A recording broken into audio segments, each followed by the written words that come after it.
हाय लोगोफोर गिबियावनो बड'लेण्ड इनफो इउटुब चेनेल नोंथांमोनखौ बरायनाय जाबाय दा नोंथांमोननि थाखाय मोनसे गोदान साख्रिनि खौरां लानानै फैदों बेनो जाहैबाय एसएससि नि जि अफिशियेल वेबसाइट बेयाव माखासे भेकेन्ट पस्टनि माने नटिफिकेसन फोसावनाय जादों आरो बे भेकेन्ट पस्टफोरनि सोमोन्दै सावरायनो थाखायनो दिनैनि बे भिडिअ खालामनाय जादों आरो जायफोर आंनि भिडिअ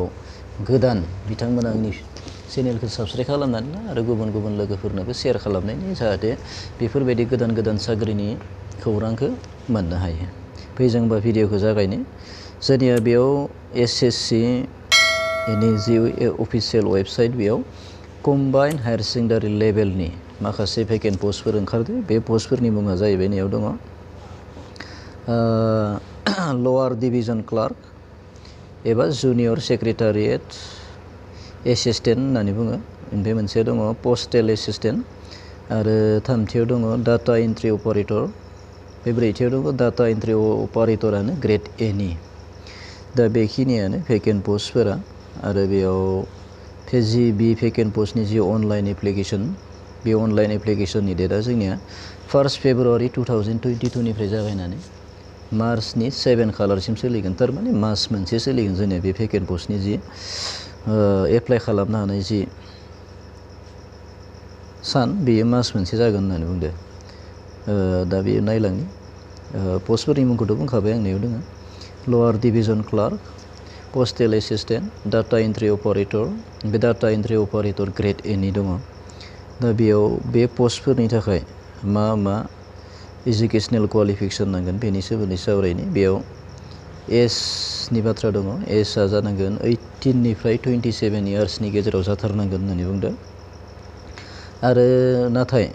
एससि एसटिनि थाखाय 5 इयार रिलेक्सेसन दङ एजनि बेनि उनाव अबिसिनि थाखाय 3 इयार्स पिडब्लिउडि आनरिजार्भनि थाखाय 10 इयार्स पिडब्लिउडि अबिसिनि थाखाय 13 इयार्स पिडब्लिउडि एससि एसटिनि थाखाय 15 इयार्स एक्स सार्भिसमेननि थाखाय 3 इयार्स रिलेक्सेसन दङ फैगोन एजुकेसनेल क्वालिफिकेसनाव मा नांगोन जोंनो खोन्थानि आङो बेयाव एजुकेसनेल क्वालिफिकेसन बेयाव दङ नै एजुकेसनेल क्वालिफिकेसन बेयाव दङ एजुकेसनेल क्वालिफिकेसना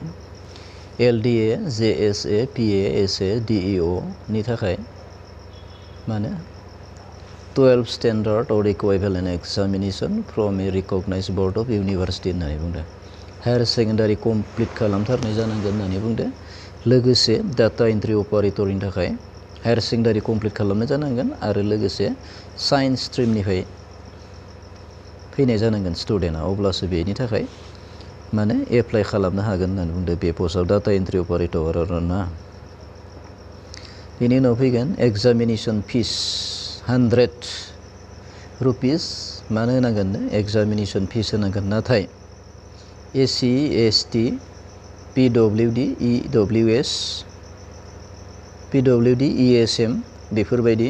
केटेगरिनि केन्डिडेट्सफोरनि थाखाय एग्जाम फिस नाङा होननानै बुंदो आरो गुबुन जेनेरेलफोरनि थाखाय एग्जाम फिसखौ 100खौ होथारनांगोन होननानै बुंदो अब्लासो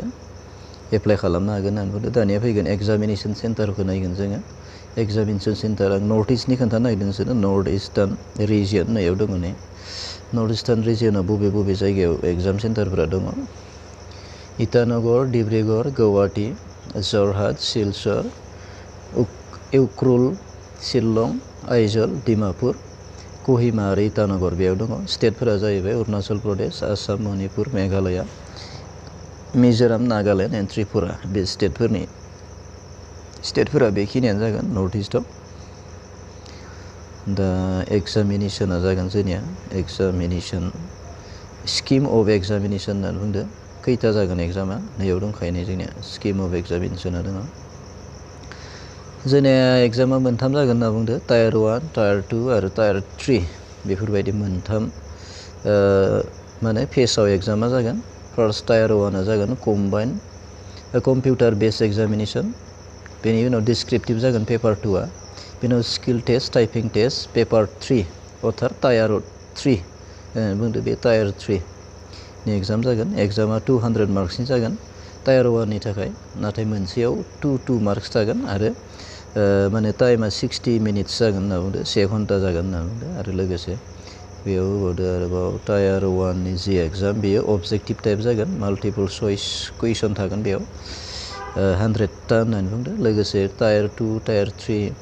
टायार 4 लागै ना पेपार 2 पेपार 3 पेपार 4 बे पेपार 1 गासिबो इंलिश आरो हिन्दीयाव कुइसन पेपारा थागोन होननानै बुंदो कुइसन पेपारा थागोन बेनि उनाव सिलेबासनि सोमोन्दै आङो नोंथांमोननो डिटेल्सै मोनसे भिडिअ बानायनानै खोन्थागोन दा बेयाव मा मा दङ सिलेबासाव बेखौल' खोन्थालांनो नागिरदों इंलिश लेंगुवेज दोङो जेनेरेल इन्टेलिजेन्स दोङो क्वान्टिटिभ एप्टिट्युड दोङो बेनि उनाव दोङो जेनेरेल एवारनेस बेखिनियानो सिलेबासा बेखिनिनि सोमोन्दै क्लियारै आं गुबुन मोनसे भिडिअ नोंथांमोननो खोन्थागोन जायखिजाया मेन टपिक्सआ बेखिनियानो आरोना ओमफ्राय टायार 2 डिसक्रिप्टिभ जागोन पेपारा बे टायार 3 आव स्किल टेस्ट टाइपिं टेस्ट जागोन होनना बुंदों कम्पिउटारनि बेखिनियानो भिडिअआ दिनैनि थाखाय बेखिनियानो जायफोर आंनि भिडिअखौ नायनानै मोजां मोनो बिथांमोना लाइक खालाम शेयार खालाम जाहाथे गुबुन लोगोफोरा मोननो हायो आरो जायफोर आंनि चेनेलाव गोदान बिथांमोना साबस्क्राइब खालामनानै ला आरो गुबुन लोगोफोरनोबो शेयार खालामनानै होबानो जाबाय भिडिअखौ जाहाथे बिथांमोनाबो बे साख्रिनि खौरांखौ मोननो हायो दा भिडिअ बेखिनियानो थेंक्स